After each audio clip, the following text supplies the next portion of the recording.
Good morning, you strange and wonderful weirdos. I'm John. I'm Stacey. It's Tuesday, January 24th. And here's why. Today is strange. All right, let's jump right into our weird stories for the day. Let's do it. You know what? If I'm not mistaken, and I haven't checked this, but there's a lot going on up here. I think that I got a strange fact for you today. Do you? Yeah. I believe that today is the day that Hulk Hogan in January of 1984 beat the Iron Sheik in Madison Square Garden in record time to win the WWF World Heavyweight Championship. Wow. Well, there you go. First fact of the day. There you go. It was pretty much the birth of nationwide Hulkamania. Didn't even have to put it at the bottom of the screen. All right, shall we go on to our first story? If I'm not right, just edit it out. Just edit that out? Okay. Yes, go ahead. All right. So the first story is from the UK, and it's about a mysterious stone carving that baffles UK archaeologists. And they want to know if the public can help them solve the riddle of the stone. Oh, that's pretty neat. It is pretty neat. So it's a mysterious stone carving that was found on a hillside in a place called Nestcliff Hill in Shropshire. Now, according to the news release, the researchers found a spot that had been previously excavated, then backfilled with soil. Now, buried in the backfill, they unearthed an unusually carved red sandstone. And the stone carving, they're calling it the Nestcliff, has an indented cup-like center surrounded by straight lines crisscrossing and running multiple directions. The stone was likely carved with something metal is what they're thinking. Now, the problem with this carving is it's very figurative. It doesn't look like a person or an animal. But this particular area was originally constructed during the Iron Age, which was from about 750 BC until 43 AD. Now, later it was used by the Roman military during the occupation of Britain, and that was from 43 AD until 410 AD. And now this particular stone was found in the backfill area, so it really could have been from anywhere in that area, could have been moved. They don't know if it's from the Iron Age or from the Roman occupation period. And they don't actually know what it is, so they've asked the public, what do you think? What do you think this is? I think one of the suggestions was like maybe a little demon character, like horns, but they really have no idea. They usually think it's something like that. It's ceremonial. It's something to guide you in the stars. It's something to help babies get born. Those things. But, I mean, that is pretty neat. And where was it found again? It was found at Nestcliff Hill in Shropshire. Okay. All right. You know what's really strange about this? What's this? Is that archaeologists, especially those looking for things around the Roman period or, Anglo-Saxon period or prehistoric period, they usually can tell the difference really quickly. Right. I mean, really quickly, because everything over there, literally, you could take a shovel and you could take the topsoil off and boom, oh, hey, look at this. We're in medieval times. Right. You go down another, 24 inches or so. It's like, oh, hey, look, here's Roman occupation. They never find Anglo-Saxon, by the way. Right, ever. right, Makes you right. think it didn't even happen. That's the whole Dark Ages thing. But then it's like prehistoric, and they'll find some flint or some things like that. Well, I guess that's part of the problem because this was in the backfill. It had already been dug up and then put back in, so they don't actually know which layer it came amateur from. archaeologists are the devil. But it is a really odd looking carving, and it does look like it could maybe represent a person because it has like a line that could be the body with some arms sticking off. No, not that I'm aware of. You can interpret it however you like. I'm just saying. It's probably not Roman. It's an honest question, Right. So interesting. If you have any ideas, I guess take a look at it. Open to interpretation there. All right, so let's move on. While we're talking about the UK, let's talk about the British Museum and what they've done recently. Stole things? Took things from other countries without asking? Other things that they've done. Oh. Recently, more recently than that. Refused to give things back from hundreds of years ago and all those years of occupation? The museum chiefs have stopped using the word mummy claiming that it is offensive to ancient Egyptians. And they've decided that they're not going to use it anymore out of respect for the 3,000-year-old dead. So they now say that you must use the terms mummified person or mummified remains. I have no idea. You know, so they can give the proper respect to these dead people that they're putting on display for everyone to look at. So they don't want to use the word mummy because it offends someone? I guess they don't want it to dehumanize. They don't want people to look at the remains as objects, but instead what about as the fact that they're former living people. that their rotten freaking teeth are like half covered and staring out through a glass, and They say it's dehumanizing, yet it's not dehumanizing to put them on display. I just want to point that out again because I just think that that's so. how about as a favor ridiculous. to Egypt, we give back some of the crap that we took from all the tombs before anybody stopped us? I know. This is so funny. It's the most ridiculous thing. And I have a question. Where's the line? Where's the line where you go from archaeology to grave robbing? Like, is there like a distinction there? Like, actually is. How old does it have to be before you're not just? 100%. There's a distinction. There must be. I don't know what that is. I do. Oh, do you? Yeah. Funded by university. Oh, I don't know. I have a thing about people's remains being displayed in museums. Not fond of it. So do I. And this just gets me because We call it the Mary Bateman issue. yes, this just gets me because they're going through all these extents to be politically correct and not dehumanize these once people, but they are dehumanizing them. I mean, if you want to be respectful, put them back in the ground where you found them, you know, in their tombs. That would be respectful. Or pull them all out. It's like give the gum to everybody in the class kind of thing. Apparently Scotland and Edinburgh, they're doing it as well, taking the word mummy out of their labels and then using a name if they have it, and if they don't have it, using just like mummified woman or mummified man or child or whatever. We have jumped the shark. I do believe so. And I feel like just using the word mummy, I think people realize that those used to be people. I think that's the whole premise of a mummy. Is it because stupid people thought it was mommies? I don't know. No idea. So there you go. Some strange news from the British Museum. All right. So I like to call it old school rap. Let's move on, shall we? Old school rap. Oh, all right. This is a story from Wisconsin. No, this will be cheesy. Not exactly. More buttery than cheesy. So a Wisconsin historic canal filled with butter after a dairy plant caught on fire. Now, I watched the news story for this, and the fire chief, bless his heart, Troy Haas, I think is how you say it, he was explaining to, what happened when the firefighters went in to try and fight the blaze, and he looked like he wanted to smile as he talked about it, even though it was terrible as a fire. Nobody got hurt. He had a biscuit in his hand, though. So firefighters in Portage, Wisconsin were called to the Associated Milk Producers Incorporated plant, and it turns out that the room that they store the butter in had caught on fire, and it's up some stairs. So as the firefighters were trying to get up the stairs to get to the fire, butter was just rolling down. They said it was like 3 inches at least. It was going up to their knees. They were trying to drag the hose, and they couldn't hold on to the hose. If that's not like a Three Stooges episode, I don't know what is. And they couldn't get in the room to put the fire out because everything was all covered in butter. And apparently the butter did run out into the canal, but they put some blockers up so that it wouldn't get, so they could clean it up. They were able eventually to put the fire out. It didn't spread past any of the firewalls and get throughout the building. Nobody was injured. There were people in the building, but they all got out safely. Nobody was injured.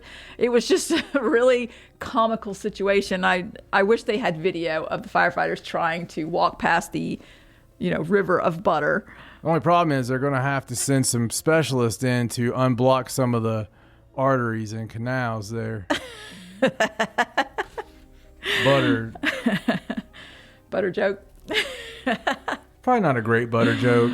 considering our target age. Right. People that watch. Sorry about your canals and arteries clogged by butter. Okay. All right, let's move on and let's go into this feel-good story from Rhode Island. Now, there was a press release from the Rhode Island Police Department and they said that they have granted the request of a young resident to have the remains of a cookie and some carrots DNA tested to determine if Santa Claus bit them.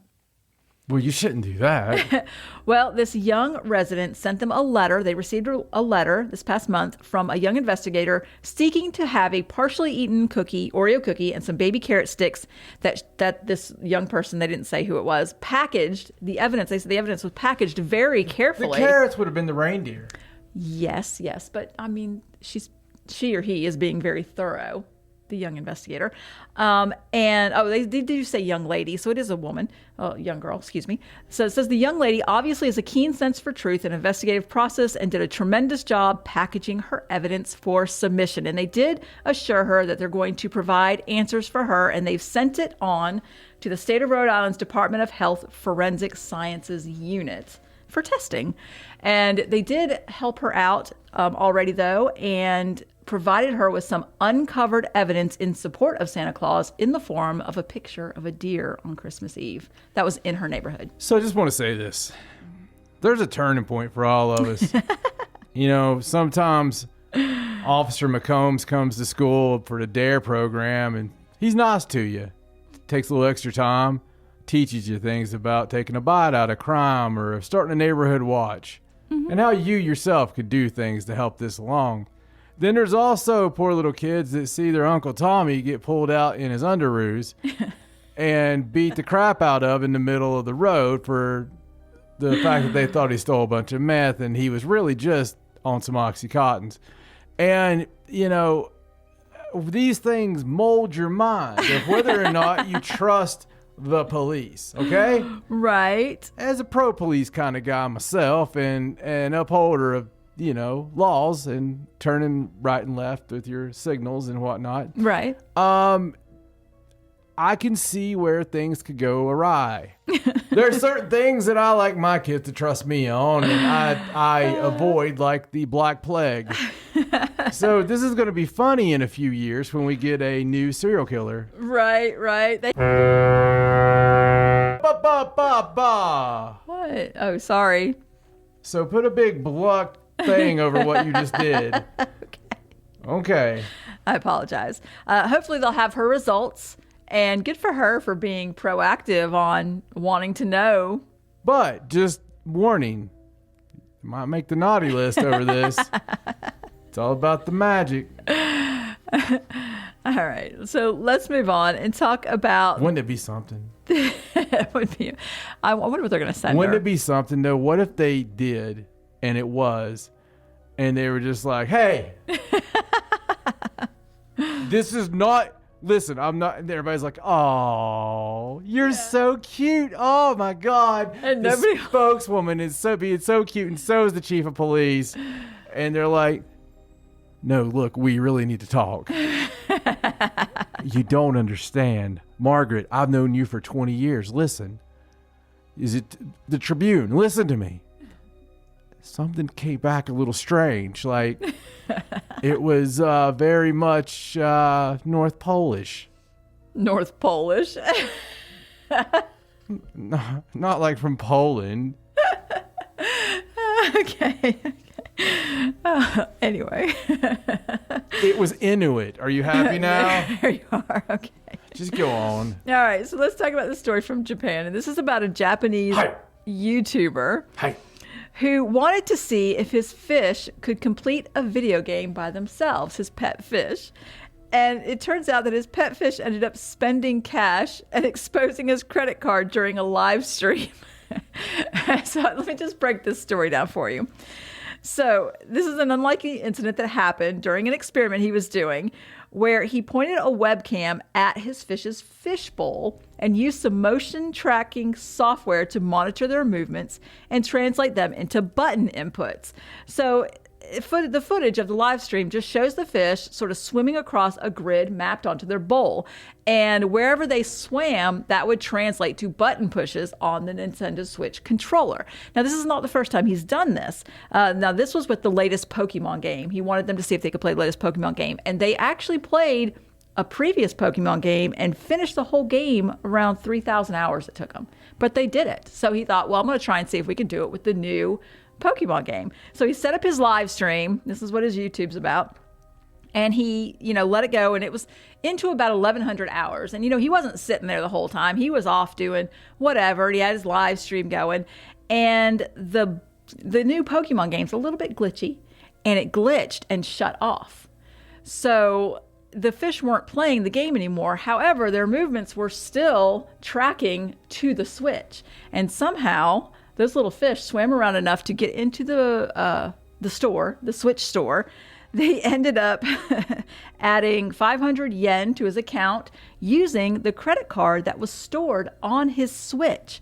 And it happened to expose all of his credit card details during his live stream. So anyone watching saw every single thing that happened. They also managed to download a game from the store. No idea.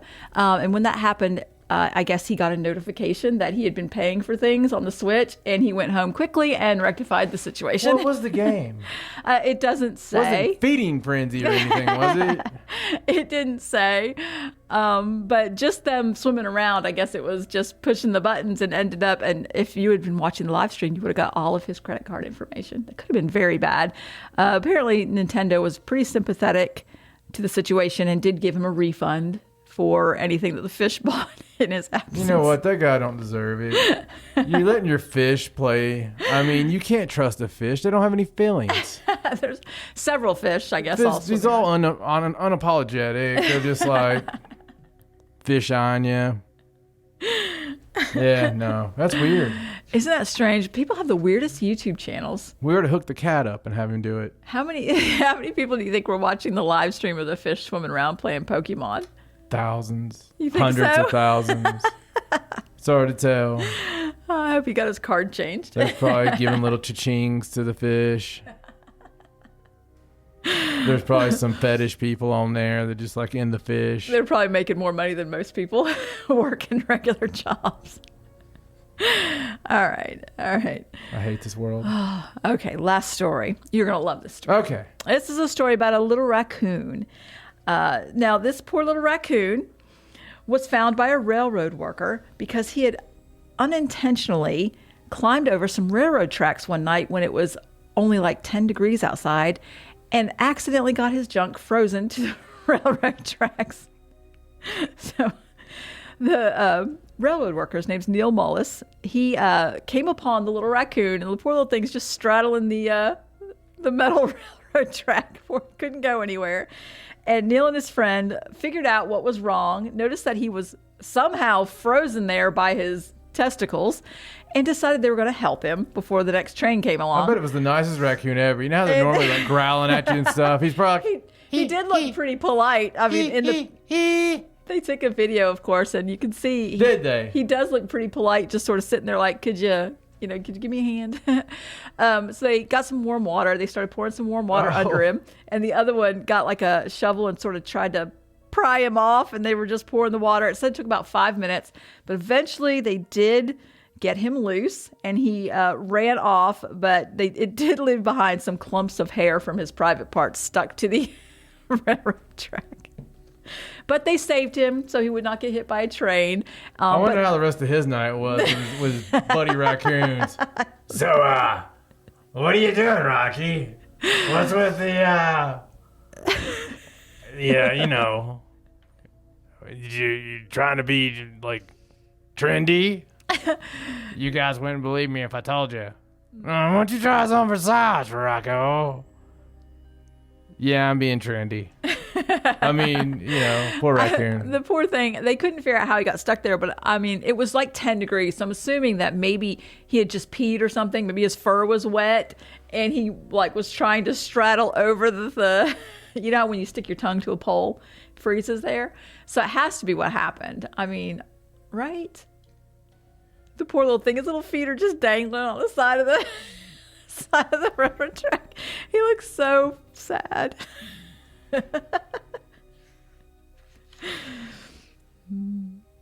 And that's why today is strange.